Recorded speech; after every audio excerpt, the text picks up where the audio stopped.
el páncreas endocrino. Recuerden ustedes que el páncreas es una glándula anexa del sistema digestivo, ¿cierto? ¿Ok? Cuando nosotros vemos el páncreas, vemos que la mayor parte del páncreas está formado por acinos pancreáticos.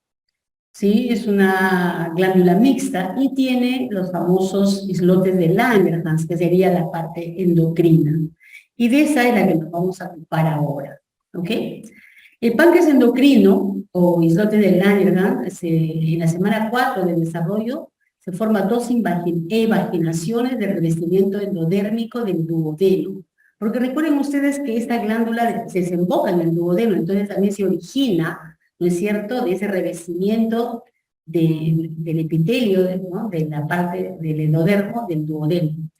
Genera el páncreas dorsal y ventral, porque recuerden que el páncreas tiene varias zonas, ¿no es cierto? Entonces la parte dorsal y ventral del páncreas se forma justamente de ese epitelio del duodeno. Y el ventral, ¿no?, da lugar a la cabeza del páncreas y se asocia al colédoco. ¿Recuerdan ustedes que es el conducto que va a dar salida, ¿no es cierto?, ¿a qué? A la bilis, ¿de dónde? De la vesícula biliar, Entonces está asociada, está cerca, ¿no? Porque recuerden que tanto la vesícula biliar como el páncreas desembocan, ¿no?, en el mismo lugar, ¿no?, en la ampolla de Vater. Y también dice, mientras que la parte dorsal da lugar a la cabeza, el cuerpo y la cola del páncreas. En la semana 12 se desarrollan los acinos pancreáticos a partir de los conductos, ¿no es cierto? El páncreas endocrino se desarrolla al mismo tiempo que el páncreas exocrino, o sea, a la vez se están desarrollando el páncreas exocrino con el páncreas endocrino. Entonces, en la semana 12 tenemos los acinos pancreáticos y por lo tanto también tendremos los islotes de Langerhans, ¿no? Porque dice que a la vez los dos páncreas se están desarrollando, ¿ok? Entonces, aquí vemos, miren ustedes, es un esquema donde podemos observar, ¿no es cierto? Esto de aquí es el islote de Langerhans, ¿no? ¿Sí? Y aquí vemos los acinos, ¿sí? Entonces, la irrigación de los islotes de Langerhans empieza justamente, ¿no es cierto?, en este sistema porta, es un sistema porta, por eso dice el sistema porta insulino acinar, porque luego va hacia los acinos del páncreas exocrino. Entonces, esto de aquí es páncreas exocrino, ¿no es cierto? Y luego de ahí salen los vasos del sistema acinar, ¿ok? Entonces, es de la forma como está irrigada estas dos partes del páncreas, tanto el islote de Langerhans, que es la parte endocrina, y los islotes, digo, los acinos pancreáticos, que es la parte exocrina, ¿ok? Ahora, miremos cortes histológicos. Aquí tenemos un corte histológico donde vemos que todas esas estructuras que ustedes ven acá es el acino pancreático, es de la parte exocrina, ¿sí? La parte exocrina la veremos cuando veamos sistema digestivo, ¿no? Y esto de acá es el islote de Langerhans, ¿ok? Entonces, recordemos que también todo el páncreas está sostenido por un tejido conectivo reticular, ¿ok? Tejido conectivo reticular. Pero recuerden que estos acinos están conectados con conductos, tienen sus conductos. El conducto intercalar es el primer conducto que saca las enzimas del páncreas exocrino, pero aquí no hay conductos, aquí las células liberan su contenido directamente a la sangre, a los capilares fenestrados que vamos a encontrar en el páncreas, en el islote de Langerhans. ¿Okay? Aquí a mayor aumento, miren ustedes, los islotes, no, los islotes de acá, perdón, estos son los islotes de Langerhans y estos son los acinos. ¿Okay? Luego estudiaremos un poquito más los acinos. Pero este es el islote de Langerhans. Acá hay células que van a producir varios tipos de hormonas. Las más conocidas por ustedes, ¿cuáles son? El glucagón y ¿qué más? Y la insulina, ¿no es cierto? Es lo más conocido, pero hay otras hormonas más que son sintetizadas por estas glándulas, ¿ok? morfológicamente no la vamos a reconocer, a no ser que lo llevemos al microscopio electrónico y veamos el tamaño de los granos. O hagamos la inmunohistoquímica, que es la forma más fácil, ¿no es cierto?, y más rápida de poder ver exactamente la distribución de las células que producen determinadas hormonas. Por ejemplo, acá miren ustedes, aquí se ha marcado a las células que producen insulina. En cambio, todas estas de acá no producen insulina, ¿ok?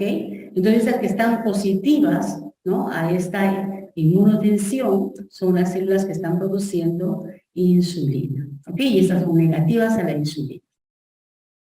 Entonces, cuando miramos un islote de naranjas, ¿no es cierto?, lo que podemos decir de forma general es que las células que producen insulina están en el centro, están en la parte central del islote, y más bien las células que producen las otras hormonas, como las alfa, las delta, las F, que son las células que producen las otras hormonas, van a estar alrededor. Entonces, las que producen insulina, que son las células beta, van a estar en el centro y el resto va a estar alrededor. ¿Ok?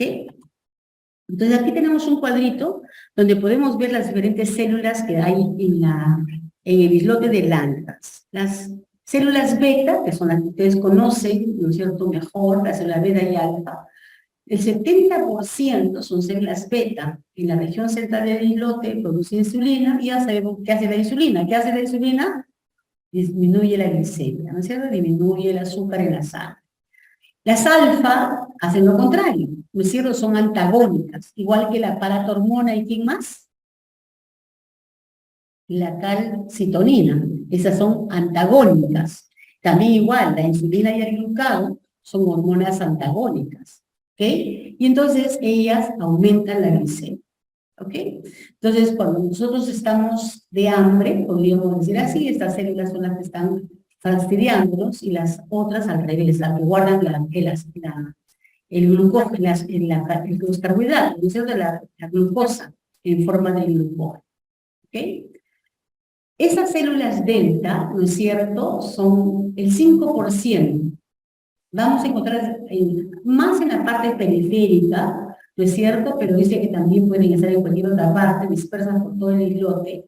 Ellas producen la somatostatina. Nosotros recordamos, la somatostatina tiene dos funciones, dos formas de actuar, podríamos decir así. Una forma paracrina y una forma endocrina. La paracrina, ¿no?, inhibe la liberación de hormonas, y la endocrina reduce la contracción del tubo digestivo y los músculos lisos de la vesícula biliar, ¿no? Entonces, eso hace la somatostatina, ¿ok? Dos formas, forma paracrina, ya sabemos qué es paracrina, ¿no? ¿Qué era paracrina, chicos? Cuando actúa a las células que están cerca de ella, ¿no es cierto? Los hormonas que produce, la somatostatina, actúa sobre células cercanas a ella. Entonces serán las mismas células que están en el páncreas, ¿no es cierto? Y endocrinas es cuando va hasta el sistema digestivo, ¿no es cierto? Y a la vesícula biliar. ¿Ok? Ahora, las células G es el 1%, también están dispersas por todo el islote, pero están más en la parte periférica, y esta hormona se llama la gastrina, ¿no es cierto? La gastrina, G. La gastrina se produce tanto en el estómago también, como en el páncreas, ¿sí? Entonces, ¿qué hace la gastrina? Estimula la secreción del ácido clorhídrico, ¿recuerdan? Entonces, no se olviden, gastrina es producido por células G de la región pilórica del estómago, ¿ok? Y también por las células G que hay en el islote de Langerhans, en el páncreas endocrino, ¿ok? Y luego tenemos la PP, ¿no es cierto? Estas que producen el polipéptido pancreático, de ahí se llama PP, ¿ok? Polipéptido pancreático, el 1% también, disperso en todo el islote, y la PP inhibe la secreción del páncreas, o sea, por eso se llama polipéptido pancreático, que va a inhibir la producción de las enzimas del páncreas. O sea, no trabaja sobre el islote, sino trabaja sobre los ácidos. ¿ok?